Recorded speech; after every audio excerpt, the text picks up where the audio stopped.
আজকের রেসিপি ট্যাংরা মাছ দিয়ে পেঁয়াজ কালির ঝাল। আপনারা দেখতে থাকুন। সবগুলো মাছ কেটে কুটে গুছিয়ে নিয়েছি। এখন শীতকালীন ট্যাংরা তো খুব টেস্টি হবে।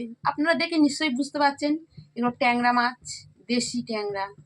সেই স্বাদের বানাবো আজকে, দেখতে থাকুন, শেয়ার করছি।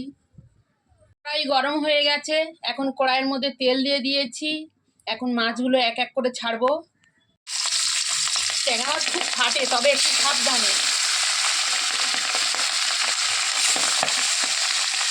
প্রচণ্ড ফাটে, একটু যখন কড়াইতে দেবেন একটু সাবধানে।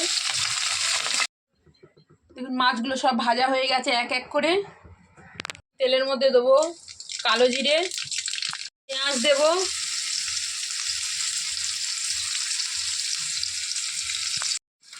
কয়েকটা উপর থেকে কাঁচা লঙ্কা দিয়ে দিলাম।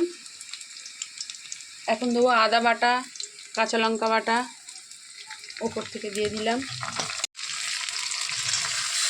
টমেটো কাটা দিলাম, দিয়ে একটু হালকা হাতে নাড়াচাড়া করে নেব। কেটে রাখা পেঁয়াজ কলি এগুলো এখন দিয়ে দেব তেলের মধ্যে।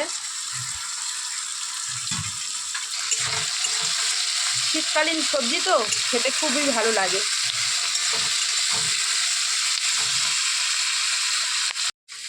একটু ধনিয়া গুঁড়ো, একটু জিরার গুঁড়ো দিয়ে দেব, দিয়ে একটু হালকা নাড়াচাড়া করে পরিমাণ মতন লবণ দেব, দিয়ে একটু হালকা নাড়াচাড়া করে দেব।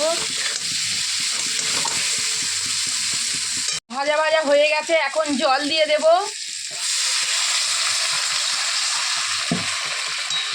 খুব সুন্দর করে ফুটে গেছে, পেঁয়াজ কালিও হাফ সিদ্ধ হয়ে গেছে। এবার উপর থেকে মাছগুলো দিয়ে দিলাম।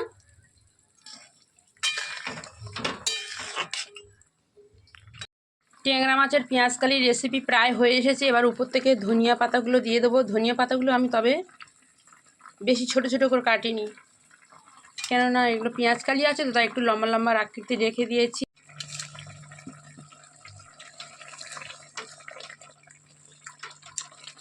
শীতকালীন ট্যাংরা মাছ আর শীতকালীন সবজি, দেখুন কত সুন্দর হয়েছে। তবে একদম হালকা তেলের মধ্যে বানিয়েছি, বেশি পরিমাণে তেল দিইনি। কম তেলের মধ্যে রেসিপিটা কেমন হয়েছে একবার দেখুন।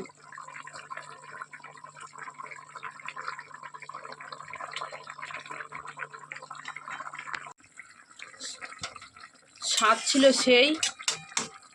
আপনারা এরকমভাবে করবেন। ভিডিওটা ভালো লাগলে একটা লাইক, শেয়ার, কমেন্ট করবেন। সবাই ভালো থাকবেন, সুস্থ থাকবেন, এই কামনা রইল। দেখা হবে আবার অন্য কোনো ভিডিওতে। টাটা।